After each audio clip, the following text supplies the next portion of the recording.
जिला बार अधिवक्ता के देहांत होने पर सुनवाई रुकी है। और मेरे सहयोगी बलभद्र इस समय लाइव जुड़ गए हैं। बलभद्र, आज महत्वपूर्ण सुनवाई होनी थी लेकिन वो टल गई है।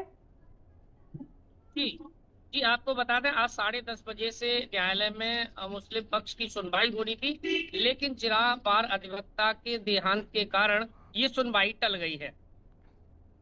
जी बलभद्र, लेकिन क्योंकि आज बताया जा रहा है कि बहस पूरी नहीं हो पाई थी और मुस्लिम पक्ष को अपनी दलील आज रखनी थी, लेकिन ऐसे कौन से सबूत हैं, किन तथ्यों के आधार पर मुस्लिम पक्ष आज अपनी दलील रखने वाला था और कौन कौन से ऐसी महत्वपूर्ण बातें हो सकती हैं?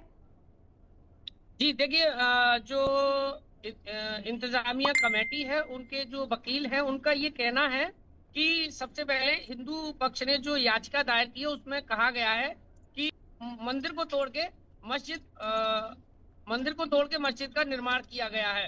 तो ऐसे में हिंदू पक्ष का यानी मंदिर का कोई अस्तित्व ही नहीं है, और जो चीज अस्तित्व में नहीं है उसकी याचिका स्वीकार नहीं की जा सकती, क्योंकि वर्सेज एक्ट के चलते ये याचिका इसीलिए स्वीकार नहीं की जाएगी, उनका ये दावा है।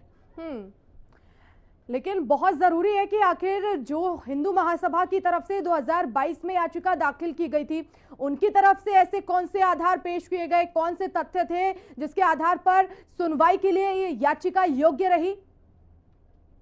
उन्होंने ये कहा है कि ये जो है यहाँ पर नीलकंठ महादेव का मंदिर था, और ये जो है उन्होंने जो याचिका दायर की है, उन्होंने कहा कि 1192 में जो है ये जो पृथ्वीराज थे वो दिल्ली के राजा थे, और मोहम्मद गौरी से उनकी जब लड़ाई हुई तो पृथ्वीराज चौहान जो है लड़ाई हार गए थे। तब उनके जो सेनापति थे कुतुबुद्दीन ऐबक, उन्होंने दिल्ली पर कब्जा कर लिया था।